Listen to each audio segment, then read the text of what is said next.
right, hello, health heads. Welcome and thank you for checking into this dose of the Healthcare Uprising. I'm your producer, Jeremy Carr, here with your host, Heather Pierce. I say it different now because our studio is set up different and we are more side by side than we used to be. That we are. But outside of that, what's on our agenda for today, Heather? We've got Karina Maestas. Did I say that right? Maestas. Darn it. Maestas. There you go. She's actually a friend of mine. You should know how to say it. I should know how to say it. Karina, she is the CEO and founder and all-around wonderful human.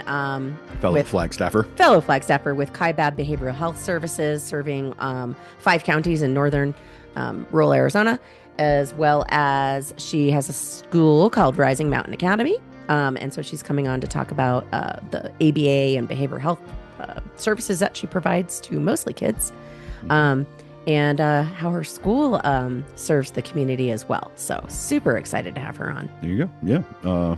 I always look forward to meeting another member of our community. So without further ado, here's our conversation with Karina Maestas from Kaibab Behavioral Health.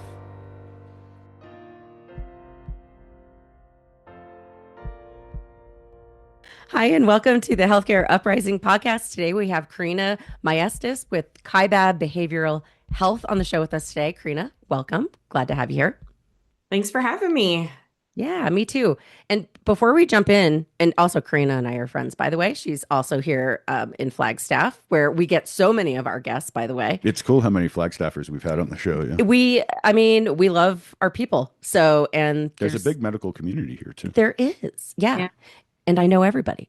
But we need to honor the great Catherine O'Hara, who just passed away today at the age of 71. And this is also our 71st episode recording. So go us, but super sad about this loss because I love her. And I'm now sad. But anyway. One of the funniest women in the world right there. What's that? Here to celebrate her beauty. We will. She's amazing. So R.I.P. Catherine O'Hara, one of the best in the biz. With that, let's get into Kaibab Behavioral Health and what you do. So, Karina, just give us a little background. What kind of led you to establishing Kaibab, and we're going to talk about your school too at some point that you just opened up about a year ago. Yeah, thank you. I'm really grateful to be here having this amazing conversation, especially with local folks. I too am a big Flagstaff lover. So I originally started in special education and found that I worked very well with kiddos with behavioral challenges and disabilities. So I entered into the field of applied behavior analysis. And through that journey, got my board certification and started working for a larger organization. And that really, working for that larger organization helped me to realize that not everybody has great intentions and the same values that I have, especially in healthcare. So I broke off and started my own business, and I call Kaibab Behavioral Services my firstborn, born in 2018. I was actually pregnant with my first kiddo when I started Kaibab. So really, Kaibab was born out of the idea of running a business that was local, BCBA owned, and really just aligned with the values that I had personally and professionally. Love it.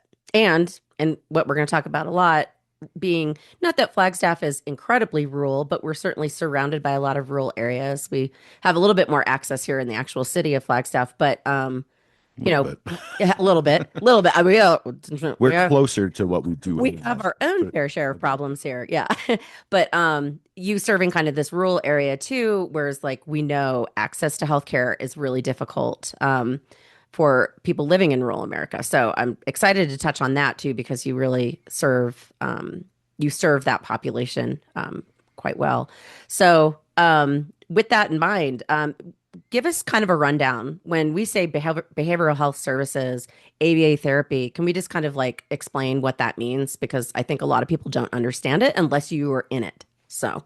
Yeah, and for Kaibab, it honestly looks different than it does for a lot of traditional ABA agencies. Often what you see with a traditional ABA agency might be intensive early intervention in a clinic for kids with an autism diagnosis. What we do differently and pretty well, I should say, is we serve all kinds of diagnoses. Insurance, unfortunately, will not support a kiddo without a diagnosis, but we serve all ages. So I think our youngest client we've had was two. Our oldest was in their 60s, an adult with disabilities that lived primarily in a group home, and we helped with functional living skills and such. Hmm. So for us, what it means really is expanding the reach of compassionate care so that progress is celebrated, caregivers feel supported, and communities grow stronger together. So what does that mean?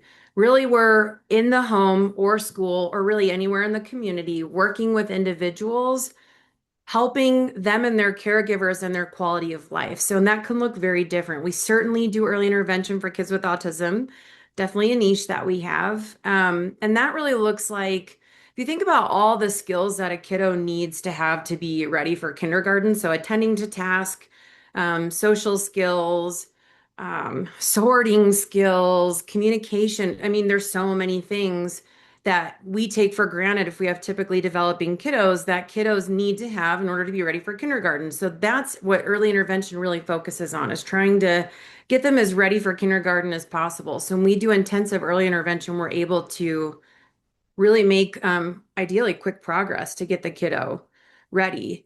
But something that we do really well at Kaibab is considered focused services. So we work with a lot of individuals older than early intervention. So between the ages of like 7 through adolescence, where they might just have some really challenging behavior that's more focused of any diagnosis. So it may not be the early intervention intensity, but a lower frequency delivery that helps us to really work on those maladaptive behaviors. So teaching them replacement skills that are appropriate, that get them access to the same reinforcement that we know is continuing that behavior, but also working with the caregivers that work with them to help generalize those skills. Because the idea is to work ourselves out of a job, right? We're not intended to be long term. We're there to teach tools, and then ideally they sustain it. The Got it. caregiver. Yeah. Right, right, right. And as you're talking about this, thinking like autism, I guess like ADD, those sorts of diagnoses.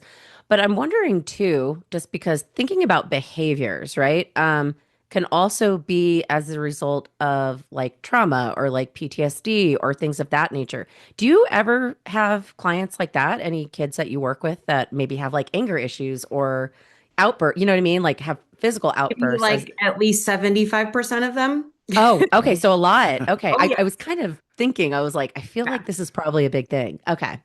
Yeah, and I should mention too that I would say maybe 90 to 95% of our revenue is Medicaid. So we're serving the demographic, that demographic of Hmm. individuals. And a lot of our kiddos come, I mean, if not most of them, with trauma. And so we definitely have trauma informed practices that we work on. But another value of Kaibabs that's really important to note is assent-based care. So assent-based care is huge because when we're working with somebody, actually ABA has a really bad reputation in its history because it's like forcing kids to come and sit at work at a table, and you're doing what we call discrete trial training, where it's like bam, bam, bam, bam, like all these tasks, answer quickly, let's make progress fast. We are not that way. We work in the natural environment, usually through play, could be through game, whatever the kiddo's into really is the most important thing. Building that rapport, and then we're working with them just in the natural environment. And so when we do that and we really get that rapport, kiddos are coming and choosing to work with us because they want to. We're not forcing them to come and making them sit at a table. And so that idea of having assent-based care is really important and really involving the client, really of any age, even if they're nonverbal. There's so many things that we learn that their communication through behavior or eloping would let us know, okay, they're not giving us our assent right now, so we're going to pull back and find another way to approach them. Hmm. Interesting. Um, and also just thinking too, a question just kind of popped up in my head as you were talking. Since you're supporting you're supporting a lot of different kids with a lot of primarily children, right? With a lot of different diagnoses. How how do they find you? Like, how does somebody get involved with Kaibab? Like, how does a parent even know I need Kaibab for my child? And especially Medicaid too, because Yeah. that's like a whole demographic of people that are just generally has, just a lack of access to information and knowing what to do, right? Because it's just what it is, unfortunately, right? Yeah, and we've been really blessed in that we've had so much natural growth by word of mouth. I've done very little on marketing, which because you and I chatted about that about a year Mhm. ago. Um, but things have changed in terms of, how providers are, I don't want to say treated, but we've talked about this before about rate changes and things that are happening in the Medicaid world that, providers are facing a lot of cuts. And so we're Oh finding yeah. ourselves in a position where we have to intentionally market for 2026. So that's going to look like me doing a big push of sending welcome packets and useful tools to other providers in town, like pediatric offices, daycares, preschools, public schools, things like that. But if ideally they're seeing a provider that can refer over to us, I'm trying to push our social media so people know who we are and what we do. But we've been here for 8 years, and so a lot of people don't know about us. Yeah. Yeah.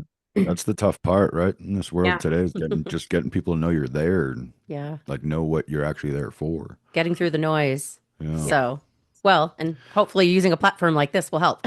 And So, yeah. um I mean we're not here to get political at all today, but it, do you have brass tacks on what the cuts really did to you as a business? Yeah, it was particularly hard because when this happened last year, providers were notified. And we did get one of the payers gave us maybe 2 months notice. One of them maybe like after the fact, 4 months later, when we noticed that our claims were not being paid correctly. Oh yeah. Ouch. So literally no notice. And with the particular payer that gave us advance notice, they told us, "Hey, you can dispute this, but we're not reviewing anything until 2026." And this was like way back in May of Yeah. 2025. So when they cut the rates, and usually, at least historically in my history of owning the business, Medicaid will fall under the access fee schedule, and then Mm. the insurance companies can also create their own fee schedules. Often, what they've done in the past is adopt the access fee schedule, and then specialty providers like myself can negotiate rates and have contracts that support a sustainable rate. With this payer giving the notice, we submitted our intention immediately. We just got a response in January and they denied it and they're not allowing any negotiation. They slashed our rates at least two-thirds of what we were making prior, if not even half. And Wow. we, as a provider, not, we did get some notice, but there's nothing I can do about it. And the hardest part is that they're at least 50% of our revenue. So this is a provider that services Arizona long-term care. And so when you get an autism diagnosis and you qualify for Arizona long-term care, you are going to be placed under one of two health insurances. And this one particular one, um, that's most of our clients. And we also know that ABA therapy is the number one evidence-based therapy for someone with an autism diagnosis. So it's been a little bit tough. And so, in order to compensate for what's happened in 2025, we do have to have intentional marketing so we can get more clients just to sustain. We're running about a negative $100,000 of net income due to hits in 2025. Wow. So, and just to be clear too, for anyone listening, Access is the name of the program, the Medicaid program here in the state of Arizona. Every state has their own Medicaid program, so it'll be named something differently. And so just to be clear for anyone listening, that's because we have a lot of listeners not in Arizona, but and then obviously the long-term care is also kind of like a part of Access. So that's pretty standard in every state, right? That you have a long-term care program that's kind of housed under the Medicaid program. I've worked in Medicaid forever. That's how I know all this. Um, so um, so and I want to ask too, just kind of a part of that. There are cuts here in Arizona, right? That you are feeling the impacts of, and therefore your clients too. I would think to some degree. not being able to provide services. And by the way, I've been hearing this like across the board. You know, I work in healthcare. Um, these cuts, and it was already hard for like PCPs who serve Medicare and Medicaid. Yeah. These cuts are like making it nearly impossible for them to keep their doors open. And Yeah. like, how do we serve these communities? So I understand like this is everywhere. This is across the country. Yeah. But are other states being affected the same way as you're being affected? So like another provider like you in another state has the same challenge? I would assume because, I mean, Medicaid, even though it's, I mean, I believe controlled by the state, it still comes from federal money, Right. right? I would just, Right. I would assume so. The other thing I wanted to note that's happened too is that when one of the Medicaid insurance companies gets bought out by a commercial company, it's happened with Health Choice, it's happened with Arizona Complete Care that was previously Care First. Hmm. They have they it's another whole nother fight as a provider. I feel like there's always a battle to fight, right? Um, they bring in their commercial rules, and commercial rules in ABA have always been very different from Medicaid rules. Medicaid has been a little bit more flexible, I've found, for access to care purposes. But when a commercial company takes over in Arizona, they're supposed to go by the Medicaid rules with the MCO, and they're not supposed to take the commercial rules, but that's not also not what's happening. So if you Mm. have a client who has this particular insurance plan different from the other insurance plan I was just talking about, and they do not have an autism diagnosis, but you believe they would benefit and it would be medically necessary to receive applied behavior analysis therapy, they're getting denied because they don't have an autism diagnosis. Wow. And you're Okay. talking about rural Yeah. communities where we have like what, two or three people in northern Arizona as a whole serving like Right. five counties that can even do diagnostic evaluations. So say you had a kiddo that you wanted to go through that process. Last I heard, you go to Children's Health Center over here, which is a great organization, but it's like a year's wait list. So Oh my gosh. how do you get your kid into early intervention? Because we all know the earlier that we intervene, of course, and the more progress they can make. So there's just so many variables. Yeah. So that, I mean, that is causing a challenge to be able to deliver services, valuable services to these kids. Yeah, That's that's tough. yeah, Yeah. That's not good I news. mean, the resource was already so limited, Yeah. and then they cut 2/3 of the funding. Yeah. So And what's that going to do? and how hard it makes it for you, right, as a provider, like I was saying, like even like the PCP offices that serve like high Medicaid, the reimbursement rates make it nearly impossible for them to stay open. I mean, they're barely breaking even. yeah. And And additionally, in Flagstaff alone, in the last maybe 3 years or so, there's been a couple of larger competitors that have come in. And as a small business with limited resources, that's really tough. I mean, I have to match the pay in order to keep my staff. And Mhm. so, even though our revenue has come down significantly, my employee expenses are going up. So now I'm really out of balance and it's tough. I mean, I think the one thing my employees would say is that our culture is great. I mean, it's great. Their voice is heard. They get to have a part in making decisions and that's amazing, but it's really becomes questionable if you can sustain that as a small provider when you don't have the overhead that big commercial companies have, who have very different values and are not run by a BCBA. Right. Also that, yeah, I want to say that too. It's really different when you have a smaller kind of, a smaller business, right? A different kind of, like you were saying, different values, because your value system does change as you get big and bought out by corporations. Yeah. It's just how it is. And that's in any industry. I don't care where you are, right? Like it's just what happens. And so it's a really unique and special experience that they're going to have with you versus a more kind of corporatized type of, not to badmouth them or anything, but if, I mean, everyone has something that to offer. But anyway, I'm just a big fan of you. So Heather, likewise. yeah. Well, let's not go too far down the rabbit hole of this conversation. I want to keep talking about kind of like how you serve the rural community, particularly with behavioral health services. And do you have any stats also around like the, like 1 in 5 kids have like autism or or a diagnosis. I'm just kind of get an idea of like volume. Um, and then just kind of how do you show up in these kind of rural and potentially, isolated areas too. Yeah, so I just Googled really quick. The CDC in 2025 posted 1 in 31 kiddos have an autism diagnosis. Okay. And then keeping in mind that we serve all kinds of kiddos, especially if you think about kiddos, especially in rural areas. I was a teacher in Page before I lived in Flagstaff. So, I mean, Oh, it's wow.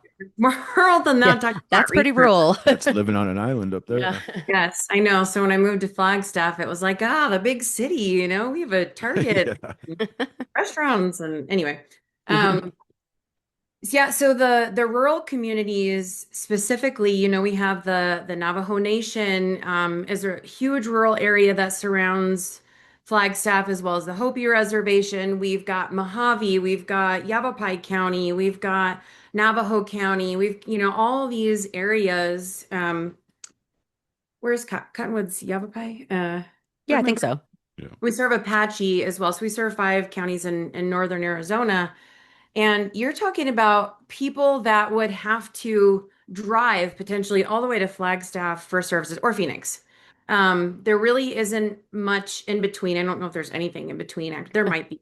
Um, Yeah, you're talking, 2+ hours for a lot of these people just to get to a facility. Yeah. yeah, and in Yeah. again, the demographic that we serve, people with historically limited resources. Hmm. So we like to go to them. We travel and see kids in their home, and we're in Prescott every day of the week. We did finally hire 2 people in that area, which was very Oh, Oh, exciting. good. good. So it makes it easier for the Flagstaff folks to not travel as much because there's definitely a lot of burnout that's associated with traveling every day. So, but we will travel, up to a couple of hours to see kiddos in their home, in their school, maybe their after school program, grandma's house, wherever they need support.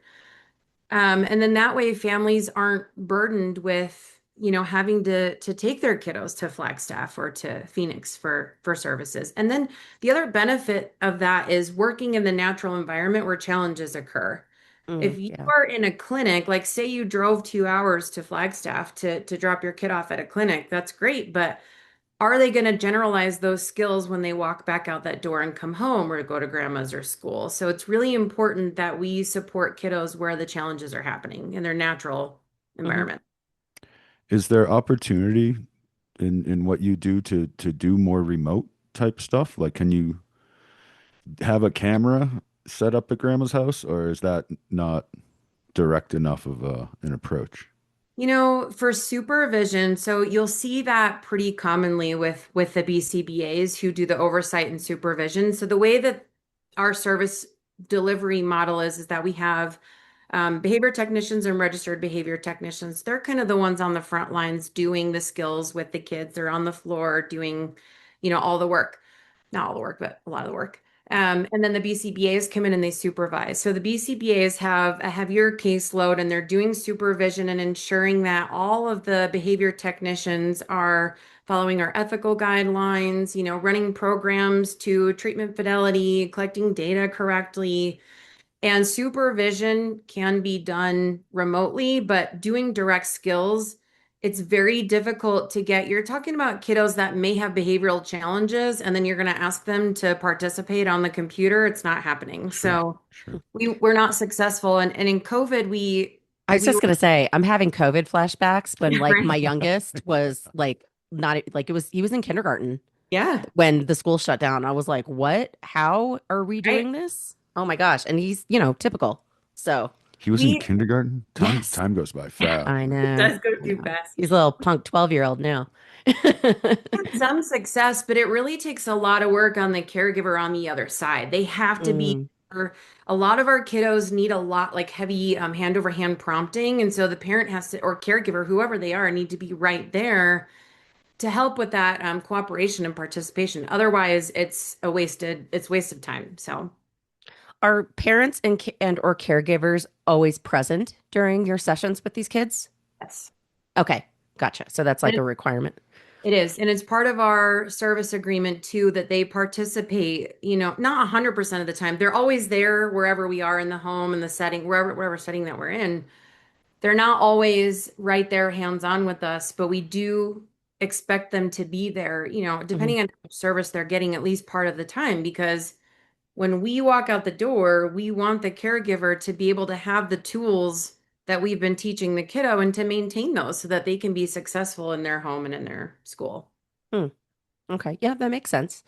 Um, and curious too, like with a lot of you said a lot of these kids get referred to you, or in some cases, I think you said like adults, right? That might be living in like a group home. Which I'm the legal guardian of my adult niece. I don't know if I ever told you that. She's I was 7 when she was born. I'm gonna be 49, so that makes her she's gonna be 42 on the 10th of February. My niece, she lives in New Jersey in a group home, adult group home, and goes to like a special school, which we're going to talk about your school. And I think I mentioned that to you maybe at one point Yeah. that the one that she goes to, Midland, which actually I think they're going to come on the show. Their executive director is going to come on and talk about. Oh, that's They've been awesome. around forever. Yeah. Amazing, amazing organization.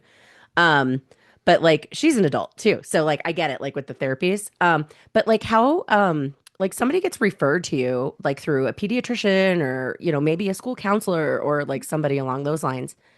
Like what like situation are they typically in at that point? Are they like have been dealing with behaviors for a while, not knowing why it's happening, and then like finally just like throwing up the white flag, like help? Is that kind of how they show up to you or like what's Yes. going Yeah. on? In some cases. Hmm. Um, Let me tell you my ideal scenario. My ideal Okay. scenario would be, Heather, I realize you just got, your kiddo got this diagnosis. There's a lot of emotions that you're experiencing. There could be anger, frustration, sadness, grief, whatever it is that you're going through. You're probably feeling really overwhelmed. I'm here as a provider to help walk you through this process and help you and your kiddo, with as many tools as possible to get them ready for kindergarten. Or if they're past kindergarten age, help them prepare for whatever is next for them, right? So my goal really is to be there when a parent goes through that diagnosis, especially for early intervention, because the earlier that we intervene, ideally 2 years old. 2 years Mhm. old is the ideal time to get a kiddo diagnosed with autism into ABA because we know we've got a few years of intensive early intervention that can really help them. Some kiddos will grow out of autism, if it, going through therapy and getting ready. So that's just kind of the impact, that ABA can have. So as a provider, I'd like to be there, with very compassionately with the parent, walking them through those steps on getting services for their kids. Now, our focused clients, that's a whole nother story because usually they're older. They might be like 7, 8, 9, or in their teens. And often, what parents or caregivers or teachers are experiencing, or even detention officers, are that, this kiddo is having behavioral challenges. It's, there's a history of shaped behavior and they don't know what to do anymore. And often we might be the last resort before they put them in a higher level of care. Could be a psychiatric center, could be a group home, a number of things have happened with kiddos. We work a lot with teens that have suicidal ideation. So there's a lot of different components that we work with. And with that clientele, really our focus is what is the values of that individual, and we really work with them on what's important to you in different areas of your life. And when we work on that individual's values, we're able to uncover this motivation that's internal for them that really really helps them to thrive and be successful because we're there listening and providing that assent-based care. Okay. So you said some people actually work their way out of autism? Yep. I didn't know that was a thing. I didn't either. Yes, I one of my wonderful Please colleagues, explain. Yeah. Julie Doherty, if she I'll have to send this to her so she can listen, but her kiddo was diagnosed pretty early on and she did intensive ABA. Her daughter is a grown adult now, but yeah, with intensive ABA, and it actually led her to become a BCBA, which is really great. That's Oh, what wow. her That's into cool. the field, and her daughter grew out of autism. Now, it doesn't mean that kiddos don't have a level of neurodivergence. I think that piece is still there, and it's like, what does that even really mean to not have the diagnosis or the label? I don't really think a lot about that. That's not really what matters to me. What matters is that the individual becomes independent and they can have their functional living skills to live on their own, have a job. And in this case, her daughter is and her doctor, she just defended her dissertation and she's doing amazing. And she's going to do Oh my amazing gosh. working with a really, a group of individuals that are going to need her. So I'm really proud of her. So it's just kind of like, what does losing that diagnosis really mean to you or to them? It's neither here nor there to me. It doesn't change who you are either way, right? Yeah, yeah, you're still creative. You're still you. You just worked your ass off to get here, you know? Hmm. That's cool though that you can actually so that they're like you start out and they're in a way that they're not going to be able to get themselves through life, but with the right therapy, they end up being fully functional citizens, as it were. Ideally, That's yeah. that's pretty amazing. Yeah, Yeah. that is. Um, I gotta ask a question. This just kind of popped in my head as you were talking about that. If we have to edit Uh, this out afterwards, we'll see where this uh-oh. conversation goes. So the current administration of the United States, Yes. the CDC head of or not head of the CDC, I'm sorry, head of Department of Health, um, Robert Kennedy, said something. Health and Human Services, Health and I should know this. Good Lord, Heather, that's the embarrassing. HHS. Rewind. Sorry. It's okay. The anagrams are tough to follow. I mean, I should know this. I've been in this industry for a long. I can speak in acronyms, guys. Like Yeah, seriously, I've heard it. It's true. it's ridiculous. But there was that whole claim that they were saying autism is caused by, Tylenol, like moms don't take Tylenol during Uh, pregnancy and blah blah blah. Having given the fact that you deal with a lot of these families, have you encountered with parents like some sense of regret or guilt or feelings of emotions because of the statement like that? And by the way, too, and I want to say, like all of the medical associations were like, don't listen to that. Please listen to us and our guidance and our pediatricians and blah, blah, blah. I feel like it was a really harmful thing for Please them to remember say. that science is a thing. So Please remember. I'm struggling with that one. So I don't know if you want to talk about that or not, but I I feel do. like, I had a yeah. story I almost completely forgot about super early on in my career that I have to share now. So Okay. Okay. there was a Hispanic family I was working with back in Indiana. This was when I first started working with individuals with disabilities, which, I'm no spring chicken anymore. So it was a while ago. Yeah. And this family primarily spoke Spanish and they were receiving state Medicaid. So when I came in to work with their son, they were trying to communicate with me how it, I think it was a misunderstanding. I don't know if it was something, this was so long ago, but something the doctor told them or something that they read, which might have even been an old publication at that time, that it was their fault that their son had autism. He had uh, severe autism. He was Mhm. older. He had no functional communication.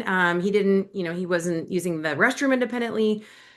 And I had to look at them, and this was like, I was probably not even 20 years old, and say, absolutely not. That is not true. And so I think about that now because I'm still very much serving that demographic of people. It's a value of mine to have access to care for everybody.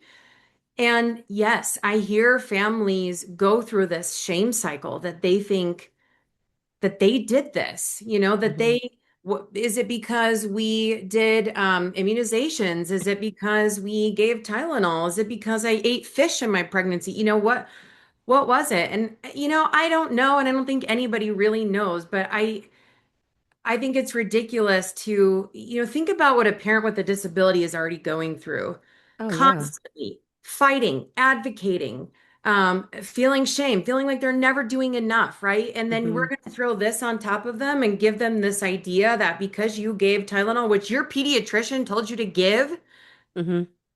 is what's caused autism. Like, Right. I personally find it ludicrous. Yeah, blame that to me is just the doctors passing the buck. It's them not willing to admit they just don't know something. Yeah, or not even the doctors. That's It's what it it's is to it's me. not even the doctors. It's people that shouldn't be saying things like that. Quite Oh, honestly. Additionally, and there's anyone who says that, Yeah. they're just passing the buck Yeah. and they don't want right. to admit that they don't know something. Yeah. I'll take it off the doctors specifically Yeah. and say whoever talks that way. Yeah. I don't want to blame the doctors.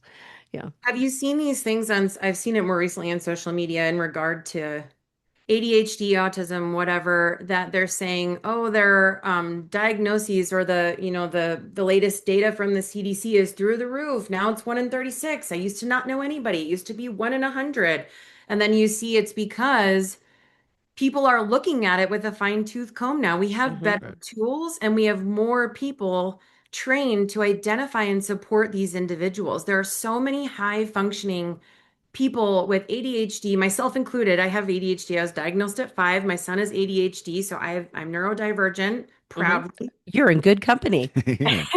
Yeah, it I gets love weird around here. Yeah. Yeah, I We're a bunch wouldn't of want it not neurodivergent weird. I people. mean, Yeah. not weird is not my thing. So, but yeah, um, I just totally forgot where I was going with that. But Oh, I sorry. I think it's crazy. And we just have more tools to diagnose and support people now, whether they're high We do. functioning. And I think, historically we were only diagnosing pretty severe folks, and now we have Mhm. tools to support people better. Thank God. Yeah, we didn't know how wide the spectrum was before.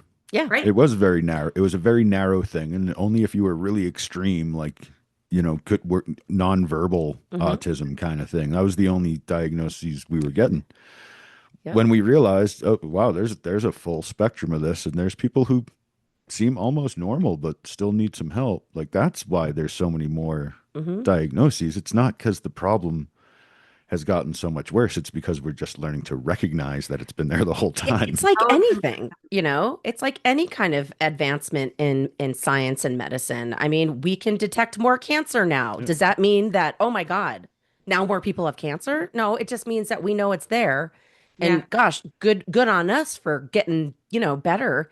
Like it's such a Yeah, silly before argument we to knew make. what cancer actually was, they just called it consumption, and they thought all cancers were the same thing because it Hmm. just ate away your body and you died. Like they didn't know what it was. Well, Yeah. and I'm thinking too, like, Now there's 100 different kinds of cancer. It's the same kind of thing. It's the spectrum widened. We just know yeah. more about it now. And back in the 80s when I was in school, when we were probably all in school, I remember what we had, they called it the resource room. And that's where they would put all the kids that had some kind of issue or disability or diagnosis.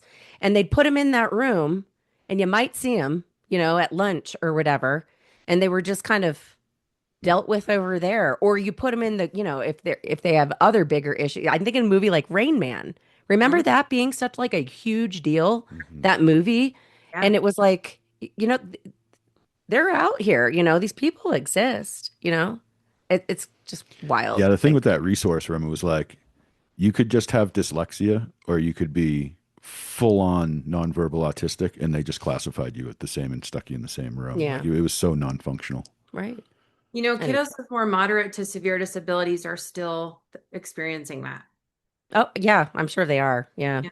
We don't have inclusion like we should. So Hmm. a whole nother conversation. Yeah, and some kids, and let's talk, this is actually a really good segue. I want to talk about your school, Karina. Some kids need to be full time in a special school like Sure. Rising Mountain. My niece Shannon, who's been in the Midland school, my nephew Liam, who has autism and cerebral palsy, and he has multiple conditions. He's in the life school down in Gilbert. I never can remember what that LIFE I've stands actually for, but driven by that place a few oh, times. it's amazing. Such an amazing place. Um, and they use ESA funds for him to be there. It looks like a really cool campus. Which we're going to talk a little bit about too. It's beautiful. It's Yeah, beautiful. I've absolutely. been there. I've been there a bunch of times, just because I'm really close with my nephew, and my sister. So, anyway, um, that makes sense for some kids, but Yeah. a lot of kids can also be in school and integrated into the classrooms with their IEP and a one-on-one and all of those things. So, I mean, and that's our segue right there. You started a school, didn't you, for just this thing? Do you want to tell us about Yes, that? yeah. I would love to. So Rising Mountain Academy was born out of need in our community. I had clients that we were serving and parents, some even before COVID, who were pulling their kids and trying to homeschool because they felt like the public school just wasn't the right fit. And that nothing on the public school, but if it's not the right fit, and then we don't have other options in town. I mean, there are some good charter schools too, don't get me wrong. But Mhm. if that is not the right environment for your kiddo, or they need a smaller setting, or they need something different, that need is what created Rising Mountain. So we have 8 8 kiddos now, hopefully by the end of this month. We have actually, I think, 3 coming in just in this semester alone already. And it's kind of experiencing this natural growth right now, because parents are starting to learn that we're here and and the more parents that come on, the more other parents see, oh, wow, what's that cool thing they're doing on Mhm. the street, you know? Right. And I also realize it's a big deal for parents to pull their kids from public school. Public school offers a lot of therapies. And so, in a way to compete with that, we offer speech therapy, OT, indoor, outdoor adaptive recreation. We partner with High Country Adaptive Sports. So, Oh, they nice. and kayak and rock climb and hike and all those fun things. We partner with Flagstaff Music Makers for music therapy, radiant Cool. sound therapy for play therapy, and we also do this really cool therapy with virtual reality that the kids love. Nice.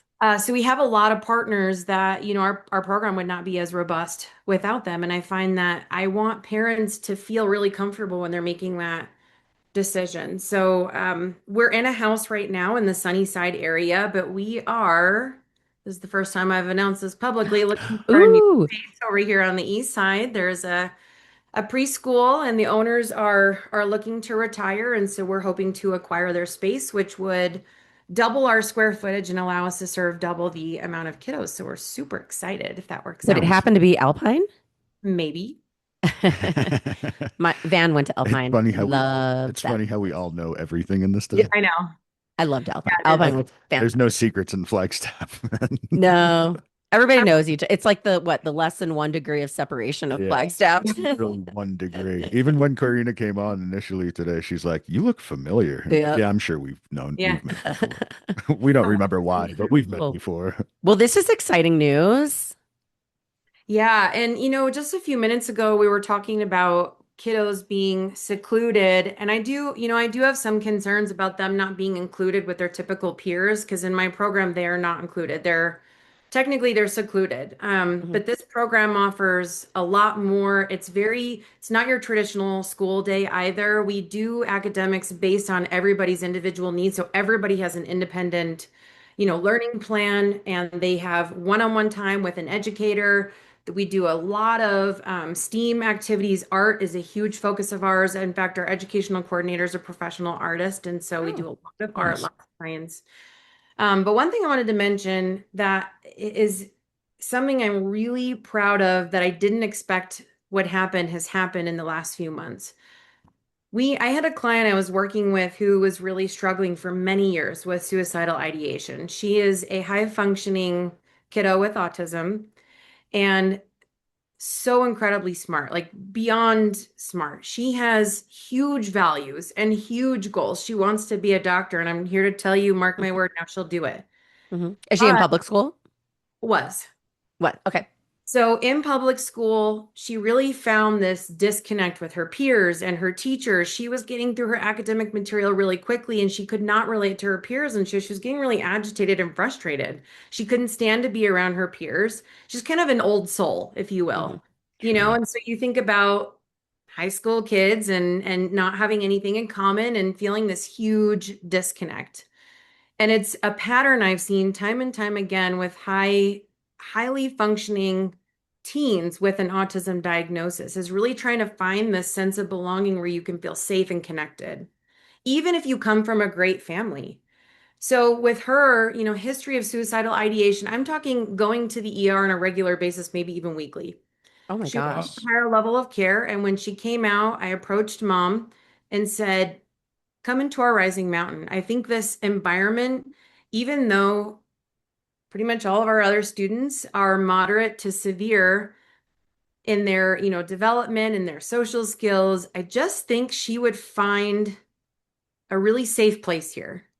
So now she's coming to school every single day. She's become a leader with the other kiddos. She loves leading them, helping them. She also has her own space. She's able to take a break and do art. Art is her thing. She Hmm. takes a break and does art anytime she wants. She has not had one instance of suicidal ideation since she started with us. And I'm not saying Wow. it's because of Rising Mountain, but I'm saying this is what happens when we listen to people's values and what's important to them. We give them a safe place to thrive and explore that. Wow. So how long has she And been there? without meds. Oh, yeah. Oh, sorry. I always like No, when I don't know if it, she's on meds and well, I mean, you didn't change anything about her no, no, no, medications no, or no. anything. Okay. Right. It was just the fact that she found a better space to be in where she could thrive. Yeah. Yeah. And how long That's has she great. been with you? Since right before, I'd say mid-November. Okay, so a couple of months. Hmm. Basically Wow. 2 months. That's Three, four, amazing. That's that's a short period of time too. And yeah. now it's like, hey, kiddo, it's 3 o'clock. It's time to go home. Well, it just Wow. goes to show you just got to, pe- you put people in the wrong place, it's not going to go well. Yeah. I mean, you can do you get a job that you hate. How well is that going to go? I mean, even on Exactly. something that basic. And when you're talking about someone like that, whose mind is functioning on a certain level that is not the same as the people around them, like Right. find a place for them to thrive. And it's Yeah. amazing the things they'll do for the world Mhm. sometimes. And I want to mention too, I was really worried about her because I know her potential and we are not accredited. So that's something to consider too. I'm very transparent about it. She's made her own plan on her own to get her GED, go to CCC, get into NAU, and then go to medical school. So she's going to do it, but she's going to do it her own way. And I am so incredibly proud of her. Nice. Mm. That is amazing. What would it take for you to get accredited? That's a good question. I haven't looked into it. Yeah, Karina's been busy. I also Wow. have young kids of my own, so it all keeps Yep. me busy. sure, sure. I Well, I know. mean, you're in such early stages. It's great that you even, getting the thing going and you're already looking to expand. You're on the right track. You'll figure it out. This will Yeah, be for sure. third location in 2 years if it happens. Actually, less than 2 years. Yeah. Oh, okay. Yeah, that's right. Because you had do you still have the original spot? Yes. That's just like your offices, right? Yeah. Okay, got it. Yep. So you have that, you have the house, Hmm. the rising mountain, and then Maybe a new space. maybe a Yeah. new space. Um, and do you provide like the behavioral, like the ABA supports through any of those locations, or your office location? I know the school, obviously, you're providing that as part of the kids being there. But do you provide support in the office, or do you just go out into people's homes?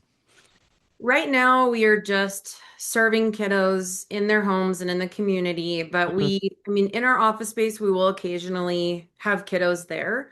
Okay. And we're hoping to share some space with Rising Mountain to have a space where parents can drop off for a few hours and really give us that time in a more controlled clinic-like setting where we can work on some of those early intervention skills. But I would also want to work with kiddos in the home so we can help with that generalization. So it is my goal. And a lot of families, in all honesty, they don't want us in their home. Some kids are prescribed 40 hours of ABA a week. Oh Can my you gosh. imagine having a provider in your home that much? Like parents just It's like don't. having a roommate. Yeah, exactly. And it can be, I understand how it can feel invasive. So being able to drop your kid off at a clinic for some of that therapy and then having some at home, I find would be a really good balance. So that's a huge goal of mine for 2026 for Kaibab specifically. Okay. And actually, speaking of that 40 hour, that's a lot. Obviously, like the amount of time you spend, with each kid varies based on their like severity of diagnosis and needs and things like that, right? Yes. Okay. So, all Yep. right. The BCBA Just want to say conduct, that. yeah, they conduct an assessment at the onset and they make a clinical recommendation. Gotcha. And then you just execute that on that Really? recommendation. Yes. Yeah. Yeah. Yeah. That's amazing.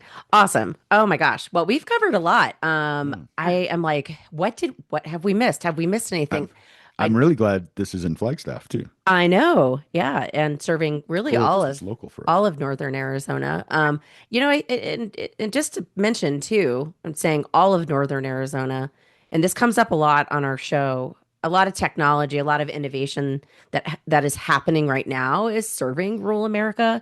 People that live in cities don't realize the struggles that we face in places like this, and places like Page, and places like Prescott, And then you get into places like Ashford and Seligman right. and even Yes. Winslow. Like there's nothing there, man. Yeah, you There's Yeah, we have a nothing there clients in resource wise. Winslow. Well, and yeah. the other thing too, Heather, is even if you can use technology, there is an internet everywhere, you know, Right. and so part of our data collection procedure is internet based, and if we go out to the reservation, we don't have access to it. So you're Mm, talking about you can't even get a hotspot to work out there. So yeah. how could we do remote services if they don't have internet to access, or God forbid they don't have electricity? So there are Right. Right. so many important reasons on being able to travel to people in these rural areas. Yeah.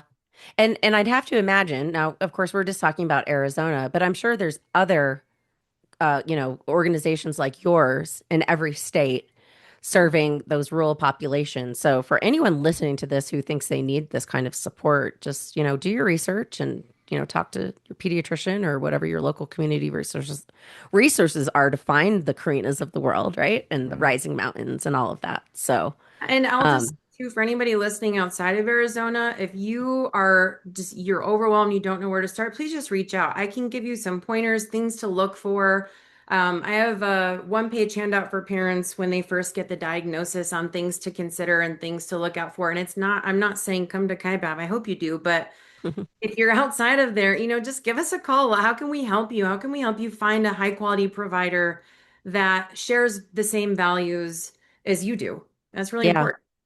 So where Additionally, sorry, sorry. I also wanted to share because I almost forgot. I created an app a couple of months ago called the Oh yeah, the app. Companion. I mention it because if your listeners are interested, I'd be happy to give them access to it. And really, what it is, it's like an ABA toolbox in your back pocket. So it has all kinds of tools for supporting kiddos, not just with autism, but even my 4-year-old getting her ready for school. There's a visual schedule on there. She can click each thing, brush teeth, get backpack, all those things. what's it Reinforcement called? token systems, caregiver companion. So I'm working to get it on the Apple iStore. Right now it's web-based. So if somebody's interested, just reach out to me. I would be happy to give you access to it, especially in return for some feedback. I'm always asking, how can we make this better? Um, What's the website they can find it on? Any info? so it's based out of base 44, but the way that it would work would be for them to reach out to me, and then I put their email in, they get an email and they can Oh, log I in. see. So if they And Okay. reach out to me, I can get them in there. what's the best way to contact you? I'm on LinkedIn, Facebook, Instagram, both as Karina Maestas, BCBA, on a mother level 713, Kaibab Behavioral Services, and Rising Mountain. So many places. We'll make Yes. sure we get Okay. that all. And I want to drop a high five and give you a little spotlight on your book that you just you got one on a mother level, which you just mentioned. Let's Yes. plug that really quick too. I want because it's really amazing. Thank you. Yeah, this is just a It's small getting a mini little book blurry. and journal for moms really feeling the feels. I turned 40 last year, and it's my goal now to live life authentically and just kind of be really present with people as they are and what they need. And particularly the transition from one kid to two is, and God forbid my kids are typically developing. My son does have ADHD, but that transition was so difficult. And so I just put it all out there. Say the things that are hard. It's okay. You're human.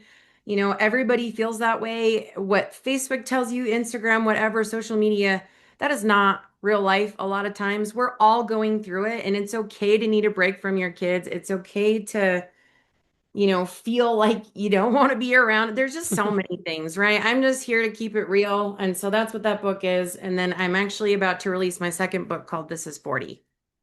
Is it a mini book or what did you call it? There was a term for it because it's like a smaller, not like a full novel or anything like Mini that. book journal, yeah. Okay. Or like Yeah. micro book? Is that what it was? I feel like I heard this term somewhere along the way. Maybe Mini I'm book. calling it the wrong thing. Yeah, Yeah. mini book. It works for a busy mom because it's Yeah. pretty quick to get through. So Is this is 40 going to be similar, but just for it'll be a little obviously. bit longer, but it's really about living life authentically and really trying to find the gratitude and the trauma, particularly for me. I mean, I grew up with a lot of struggles, and so it's just sort of my journey on things that I went through that were really hard, and then now in this place of finding the gratitude in it, and that I wouldn't be here as this person supporting individuals with disabilities, being nurturing and inclusive if I hadn't gone through all that myself. So I'm really trying to reframe, instead of that happened to me, now it's happened for me to serve this population of people. And I'm now, feeling grateful for that. Nice. I love that. That's a wonderful, beautiful note to end on. Yeah. And we'll put all those links in the show notes for anybody who wants to Thank get you. the app or get the book or Yeah. hit up Karina or anything like that. All the things. Karina, thank you so much for coming on. This has been a great conversation. I always love talking about this space just because I am personally invested into it and definitely have some pretty deep connections in that world. So loved having you on. Thank you so much. I'm so grateful. Thank you. And good to meet you, Jeremy. Yeah, you too.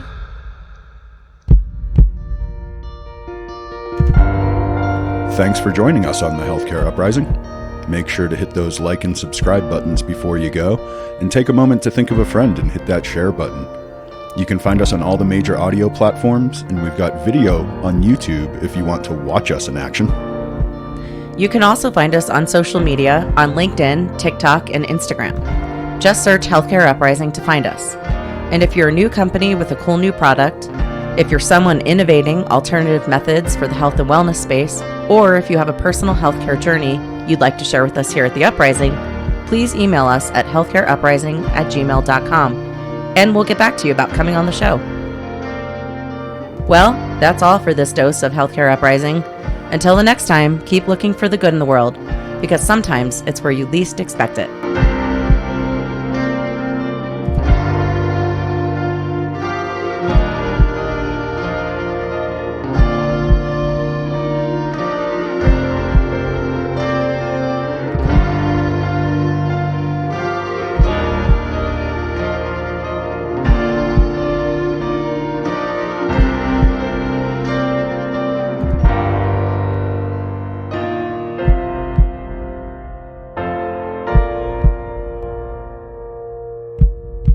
We are not doctors and we don't play one on TV. If you need medical advice, consult with your physician or a healthcare professional.